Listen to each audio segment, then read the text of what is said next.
So Red Dead failed with a new release. Call of Duty 3 Modern Warfare has been announced, and we've just seen the latest racing movie, Gran Turismo, and I can't wait until we get into it, ladies and gentlemen. But before we get fully into it, you know what all comes up first. Welcome to the Light, Camera, Rant Podcast, your source for the latest on movies, TV shows, and video games. Get ready for ranting, raving, and reviewing. Here is your host, Lee.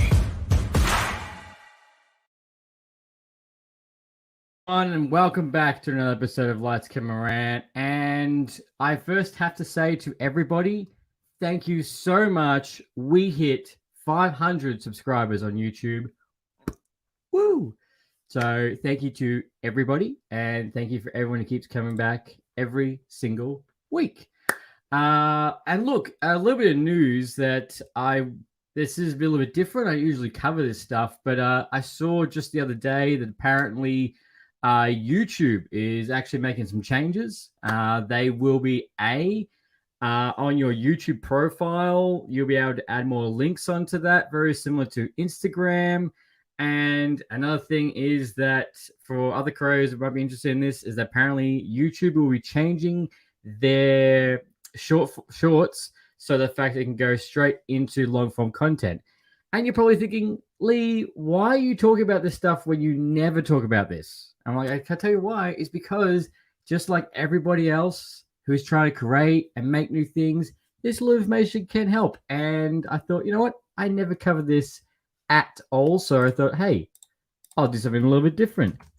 So we have got a jam-packed episode this week. There's been a lot of news that's happened, a lot of gaming news that's happened, and we're going to get into Gran Turismo, the movie, which surprisingly shocked me in a way that I was like, holy shit. This was expectations a little bit low, but this blown it out of the water, and you're going to be like very excited to see it, and I can't wait to dive into it. But as always, let's get into the news. And don't forget, we are currently live on YouTube, Facebook, Twitch, Kick as well. We're going broad horizons as always.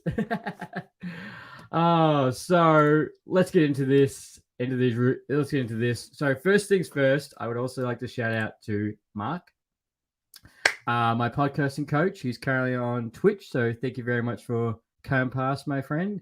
If you're a podcaster and you're looking to level up your podcast, he's the man to go see. He's the man that will show you everything and how to take your podcast to the very next level.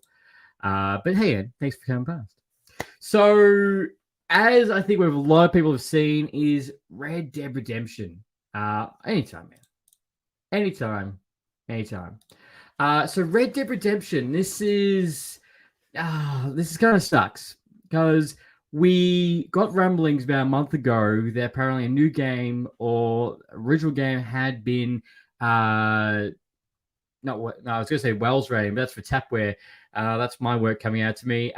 Rated for a re-release. So everyone was scrambling, going, "Oh, is this going to be a remake? Is this going to be a remaster? Is this going to be something new, an add-on? What's it going to be?" And unfortunately, the announcement we got is that it is just a port. And for anyone who doesn't know what a port means, is that we're getting the exact same game that we have gotten in 2010, we're getting that again. Yes, the bundle will come with Undead, but you could also just buy the game and also just play it on you could just play it on Xbox. But now it's coming to Switch and PlayStation. Am I going to be the fool that's going to pay $50 to play it again? Of course I am, because I love this game. I can't wait to play it again. However, apparently there's going to be no multiplayer. Apparently there's going to be it's just a port of the game. And a lot of people were disappointed about this, just like me. Like, I wish it was to be a remaster, a different remaster compared to the Grand Theft Auto one we got a little while back. That was a bit That was a bit dismal. That was a bit bad. So I was hoping it was going to be a little bit different, but it is what it is. And there's nothing much. There's not much you can do. For all the fans, and I have fans just like myself, you will buy it. But I did see that Take Two did said apparently the price of $50 was commercially accurate for the game. I'm like, I don't know. You could have gone a little bit shorter, a little bit cheaper. That would have been a lot better. But what can you do? You're gonna pay the money. You're gonna play the game. A lot of people are like, oh, I'm probably not gonna pay it. But like people like myself, I'm going to. Now, another big announcement we did get is that we got our first teaser trailer for Call of Duty. Oh, sorry, real quick. Red Dead Redemption Port is coming out August the 17th. It's right around the corner. But this release is Call of Duty Modern Warfare 3, which is coming out on November the 10th this year. Now, obviously, Call of Duty, last Call of Duty, moneymaker. So much money. And is still killing it today. I kind of wasn't actually fully expecting another Call of Duty yet. When I saw the announcement, I was a bit like, "Oh shit! I guess we're due. I guess pump out." So it's gonna be Call of Duty Modern Warfare 3. It's gonna be obviously continuing the continuation of the story. It's another Call of Duty. I obviously get hyped on because of the fact it is going to be a remake or reimagining from the previous one. I do hope they bring in a lot of the same modes they did for Call of Duty, especially it wasn't called Horde mode. So it was a survival mode, which I'm pretty sure they haven't done again since Call of Duty. So I can't wait to play that mode again. But, it's hard because you're looking at it going, you're watching and it's like, it's going to be good. It's going to be fantastic. However, what the parts that are going to be bad is, how big is this game going to be? Because you remember, like Call of Duty Modern last one is huge. It's 100 gig or some shit like that. It's massive. So how is this how big is this going to game? Or is it going to be like, hey, here's a very small version when it comes out. Here's all the DLC. And here's all the first day update you got to get. So as much as everyone gets excited for Call of Duty, get ready for that first day update. That's going to be massive. Utterly massive. And I hope you got enough space on your PlayStation for it. But also don't forget that Call of Duty, even with the merger with Activision, Xbox, Call of Duty will stay on PlayStation for many, many years to come. So you don't have to worry about that at all. You're fully covered. Now, this game just got announced today, as I was putting all my notes together, is that a few weeks ago, we spoke about there was rumblings of a Teenage Mutant Ninja Turtles game that's possibly in the works that will be called The Last Ronin, that's based on the same comic. Now, yes, it is going to be based on the same comic. However, the way this game is going to be built is kind of being built around like God of War. In the sense that this is going to be gritty, the action, how it's the story, it's based in the future. It's just going to be just that, this isn't going to be like the Teenage Mutant Ninja Turtles movie that just dropped. This is going to be a little bit different. And if you're a God of War fan, if you like that kind of story, you're going to love this. Now, keep this in mind. It is only just been announced. So we probably won't see this game going, we're in 2023 at the moment. I would say probably about 2025. That's probably how far in the future you are looking for this game. So as much as like, yay, we got it, we're going to get it. Don't know when we're going to get it. That's the big thing. It's going to be far away, but this will be coming on Xbox and PlayStation as well. And I do believe, I think PC is at the same time. But get excited. Now, this is for any diehard fans. So let me turn the clocks back to when the DC EU was flourishing. We had Man of Steel, Batman v Superman, and we got Suicide Squad. We were getting this ragtag team of supervillains. And see supervillains as well, which some of them didn't last very long at all in the movie, which if you do remember. Now, we got the first trailer for it, and then we got the last trailer came out a year later. And the interesting thing is that about the two trailers, it was a very different film, and you could tell. It didn't. The first trailer seemed a lot darker, and then the second trailer that we did get, it was a lot more upbeat, a lot more happier, and there was scenes cut out from the movie, and which lost a lot of fans very curious at. Which after that movie came out, you found out from David Ayer is the fact that the movie did unfortunately become one of those movies that got butchered, filled with because of the studio. So, and then which born the Ayer cut, very similar like Zack Snyder's cut. Now, unfortunately, unlike Zack Snyder's one, at the time, this was never going to see the light of day, until just recently David came forward, said that apparently under with James Gunn said that this cut, his original cut of the film, apparently is a lot better, a lot darker, and has his original vision for it,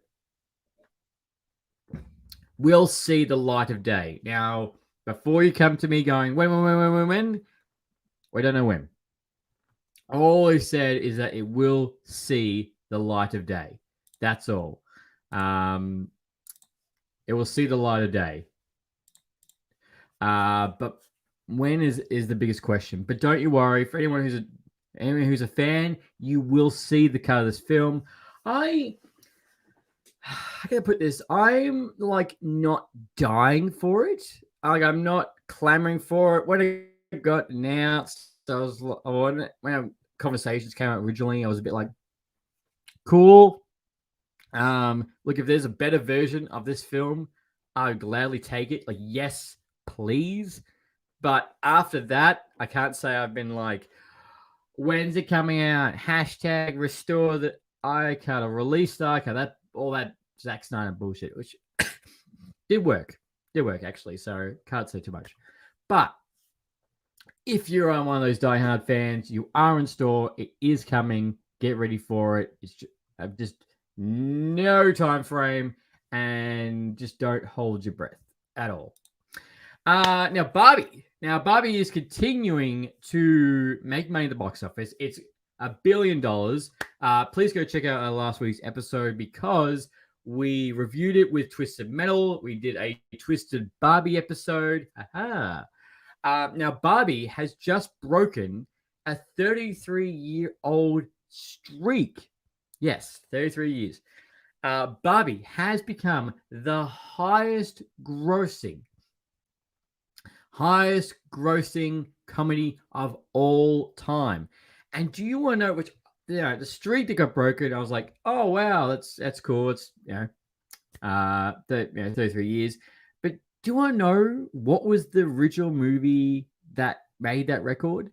I'll give you a pause for all the guesses. Tick tick tick tick tick tick tick tick tick. Home Alone. Home Alone was the movie that set the record for the highest grossing comedy, which no movie until Barbie has peaked. Don't get me wrong. Home Alone is fantastic. You can do a full breakdown of that movie. It is great. Soundtrack, everything.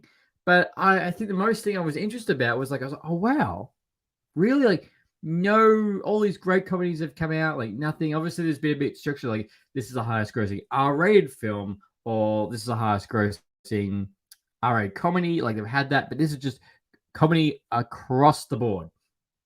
Barbie has done it, has smashed it, all expectations. I think because I think a big thing will be into this. We'll be looking, would Barbie be making the same amount of money if it wasn't for Oppenheimer? That's the thing, because, obviously, Barbieheimer, Barbie, the double feature, the massive momentum that was this. Will it be, would have made as much money? That's up for debate. But for anyone who hasn't seen the movie, you need to go see this. Don't sleep on it. Barbie is still nailing it at the box office. And Oppenheimer has got extended time in IMAX as well. So, poor Mission Impossible, poor Tom Cruise.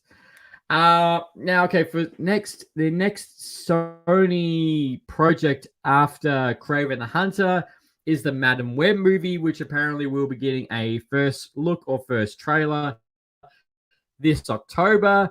However, that has been reported, but at the same time, with everything going on, I'd be very surprised. All these delays, unfortunately the negotiations failed between the writers and the actors. That's all apparently come to a halt. That still hasn't gone. Yeah, it's still not hasn't gone very well. Apparently last week they were meant to go into a room and talk to each other, but that still didn't. It still didn't vibe, and unfortunately, we're still at this current point. And not to mention, apparently, Marvel visual effects artists are looking to unionize. Yeah, that's right. Together because of the working conditions. Now, before everyone goes, oh, Marvel, blah blah blah. It's not these visual effects people. It's not just Marvel. It's also Star Wars. It's everywhere else. It's only because Marvel is the when you're on top of the ladder, everyone's going to throw pitchforks at you. But look, it's Madam Web movie. I can't say I'm overly excited for it. It's going to be a little bit different, but because it's got Sony slapped to it, I don't have much faith in it, as was shown. And without Kraven the Hunter, I can't say if they're in a better direction or a worse direction after Morbius, because that was just freaking-tastic, wasn't it? Wasn't it? And who everyone says it's not, I'll fight you for it. It's it's interesting like that, but you tell me, are you excited for this Men and Women movie that's probably meant to have it's meant to be another time travel multiverse? There's gonna be Spider-Man, Spider-Woman kind of thing, timeline, can events. It's a whole mix like that, but at this stage, when it's so good now, so I was a bit like, huh, cool. Another thing that nobody really asked for. Thanks, Sony. Invincible. For Invincible fans, it's apparently reported that Universal Studios are apparently very interested in an Invincible movie. Now, I'm down for it. Invincible movie would be fantastic. However, the first thing I thought of that this cannot be PG. This has to be M. This has to be can't be PG.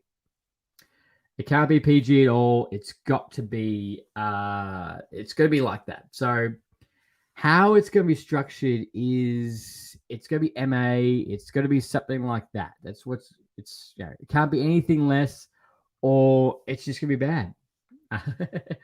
That's how I see it be happening. But what we got no release date. It's not an active development. It's not actively working. It's just that Universal Studios are very interested in what's going to happen and how it's going to be, how they're going to put it together, when, where, all together the comic book. Because obviously with comic book movies at the moment, they're doing fantastic besides the fatigue.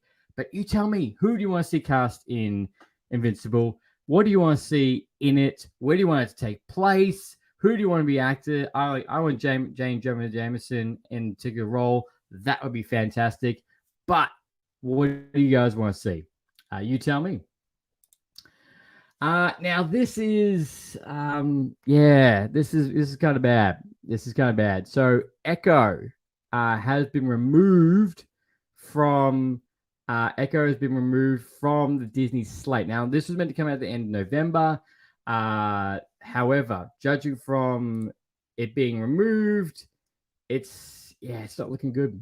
It's really not looking good at all. And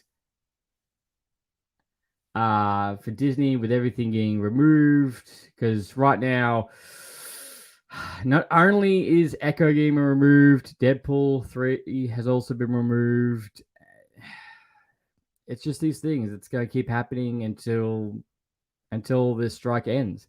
But Echo was going to be built a little bit differently because going to be released a little bit differently for the very first time. Is that Disney Plus has never released a show in one batch before, especially a Marvel show. But however, this time around, they were just doing a dump. All episodes, one day, done. Which for me, I was like, oh, that's a lot to watch, but to review, but well worth it.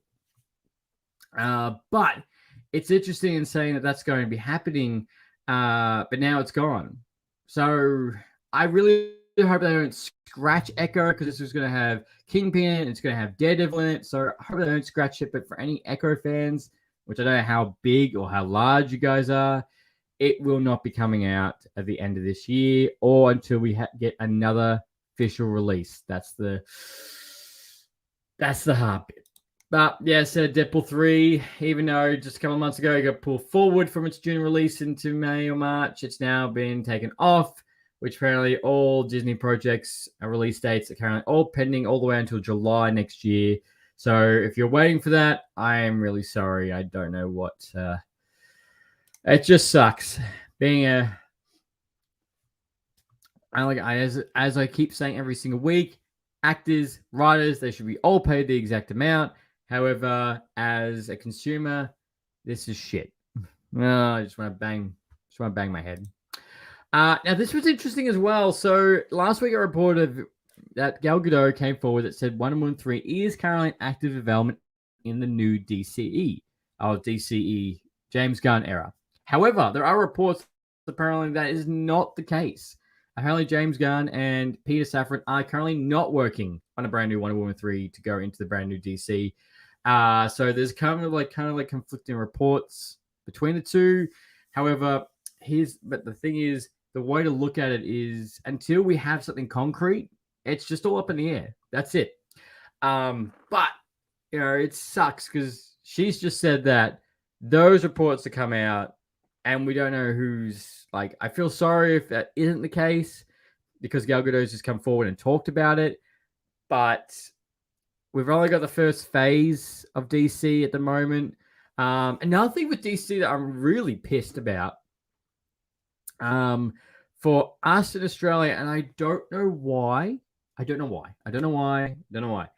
is that Blue Beetle is releasing worldwide on August the 14th or the 15th. Us in Australia, we're not getting Blue Beetle until September 14th or 15th. So you can tell me here, unfortunately right now, I've got scheduled that it was meant to be Blue Beetle that we're going to be talking about and discussing next week. Unfortunately, it won't be the case because I have no idea why. But for some reason, Blue Beetle, we don't get it till a month later. So I don't know why. I don't know why that's the case. Which is really, really annoying to say. But yeah, what can you do? It just sucks. DC doesn't like Australia. Meh. Also, with Loki Season 2, this is apparently reported that he's currently have a $141 million budget, which is almost as much as a movie, which is ridiculous. It's going to be well worth it. You can tell from the trailer. Also, including that, obviously, if you have seen the trailer or if you're currently watching us live, is that Celia is currently working at McDonald's. Looks like a very old McDonald's, but don't know why. Obviously, just trying to lay low.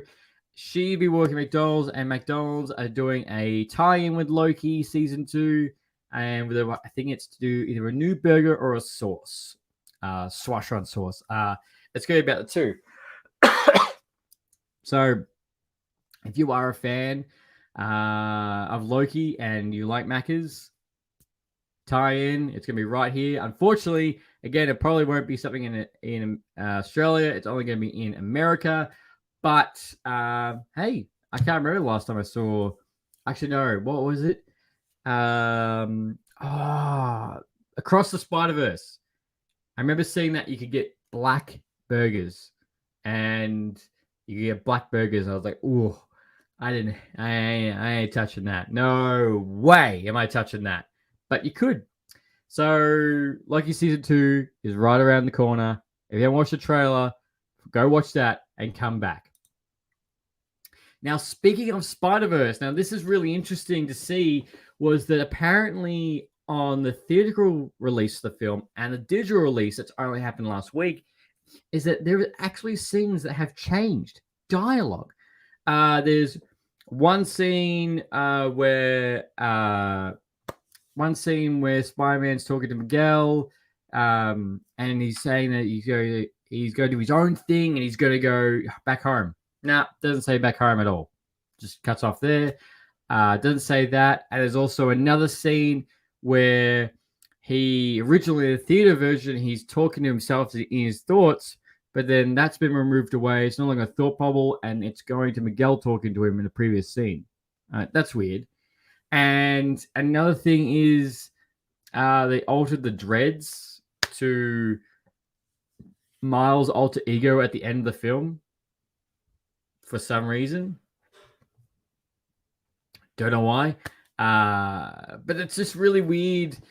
I guess it adds on to the fact that there was a lot of special effects, time constraints, issues behind the scenes for this film, but just weird that those tweaks got done.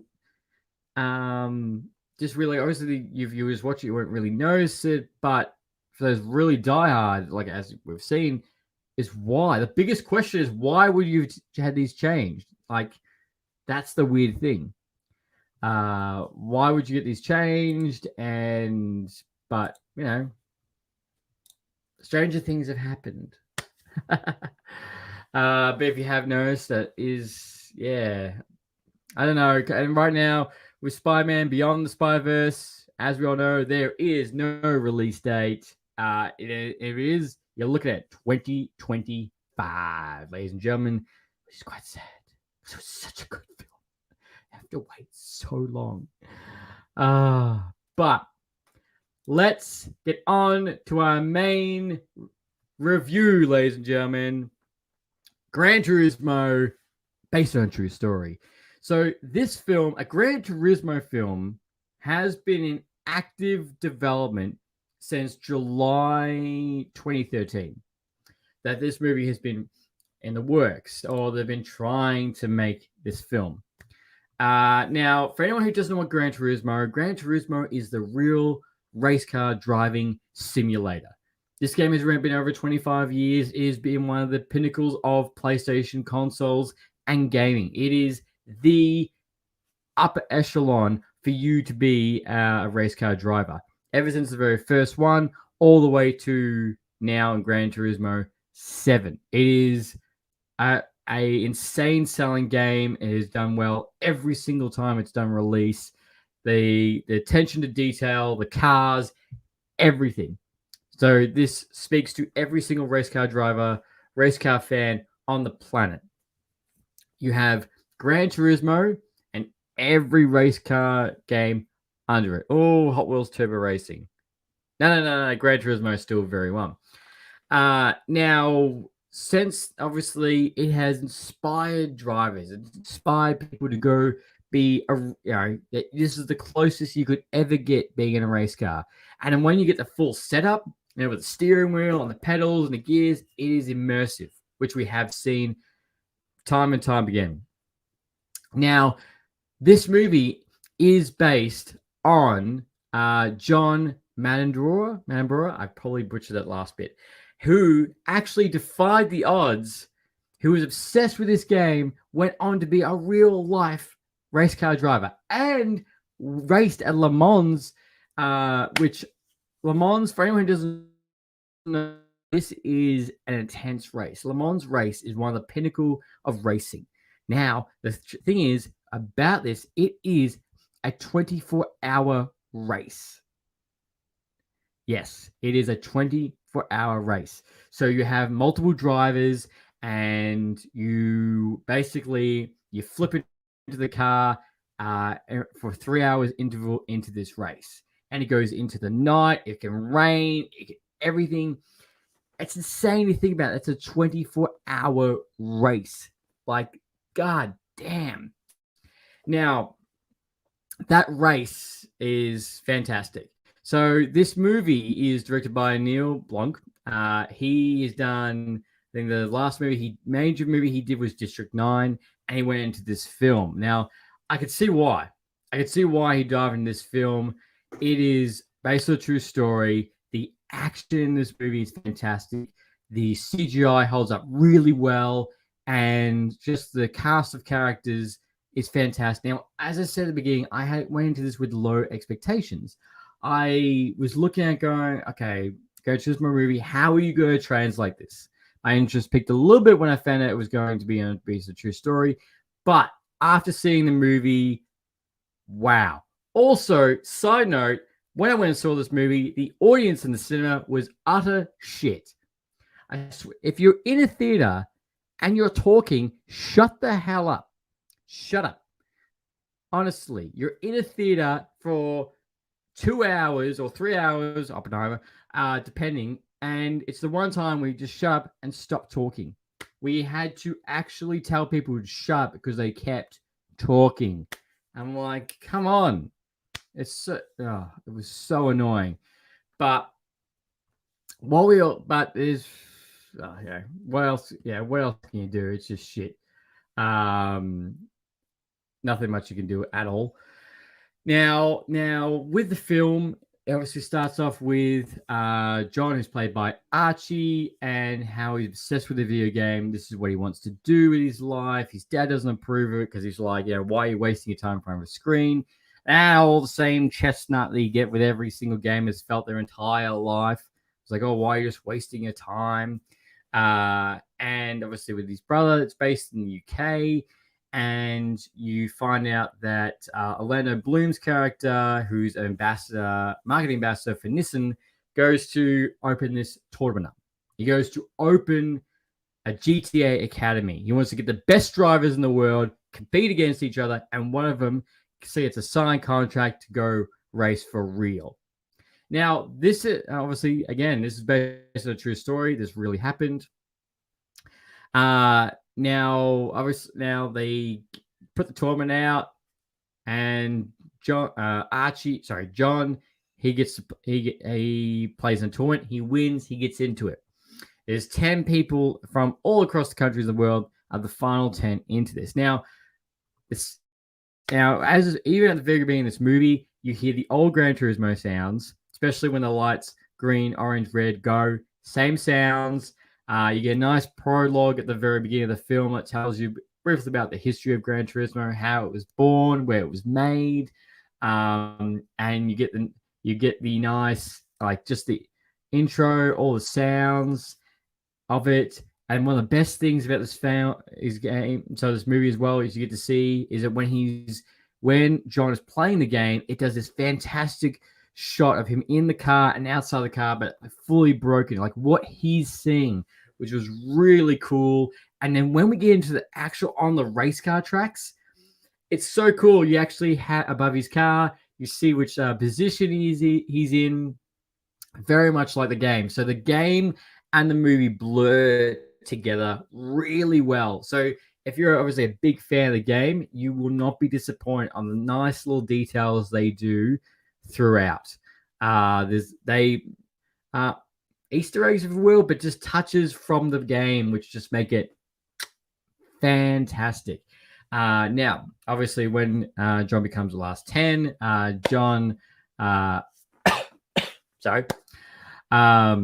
David Harper's character, grizzled, old car mechanic who used to be a driver, which unfortunately of a crash, he stopped being a driver, just fixed cars.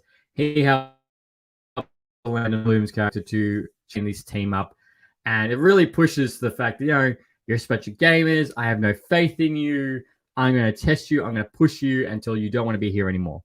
Which we do get a good fun montage of them training in the game. So they're both on the race car track. They're in simulations, back and forth. Now, as the movie progresses, I found myself.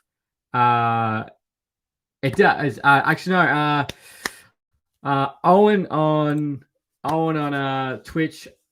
It's not Thunderdome. He said it sounds like a plot of an old Tom Cruise movie. It's Days of something. I could see the poster and I know exactly what you're talking about. Thunderdome, Days of Past or something. I know somebody will correct me and post about it. Days of Thunder. That's it. Days of Thunder. Very similar to Days of Thunder, I will admit. Yes. Which I think that movie was like early 2000s. No, earlier. Earlier probably about then. But yes, it's very similar to that. However, obviously a bit more modern day and without Tom Cruise. Don't worry, there is running in it. So for anyone who's a big Tom Cruise who likes to see him running, you still get to see these gamer kids run and puke on the track. Now, obviously, with the movie, it also does a fantastic world building on both being the UK, Tokyo, Germany, Berlin, all these. So overall, there's probably 7 racetracks that you do get to see. One of the best parts is that I took my old man, who's a big fan of the game, and he's like, "Yeah, how hard that track is. I've played on that track. It was really funny." But as the movie goes again, John becomes the last who wins only by like 1.3 of a second and gets on to be a real life race car driver, which he signs the contract and gets signs this and gets to be on a race. Now he has to actually race Le Mans. He has to get his license, so he has to race these other ones. Now, of course, no movie would good without other race car drivers that are dicks, which you do get in this film, and some of them don't trust him at all. Or don't like it, or even put a whole thing of like no sim gamers on the track. They go put a whole petition out for him because they don't want him to be on the game, and no one likes him. And I don't know how that would feel. Like, you just want to go do what you love the most, and as soon as you go walk into the area, nobody likes you. Nobody wants you there. That's the hard part.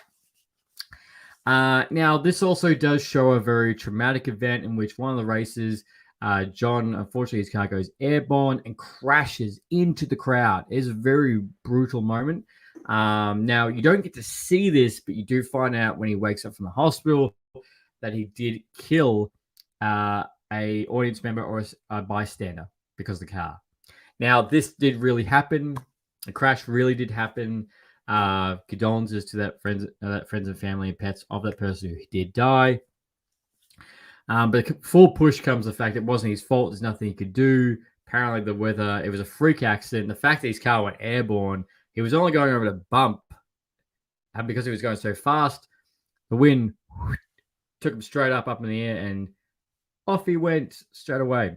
And then it also becomes the fact that, does he, at the same time, his father's still, I think by this time, his father's a bit more supportive about the whole thing, but at the very start, his dad really wasn't, as we all know. And we did get a nice special moment between the two.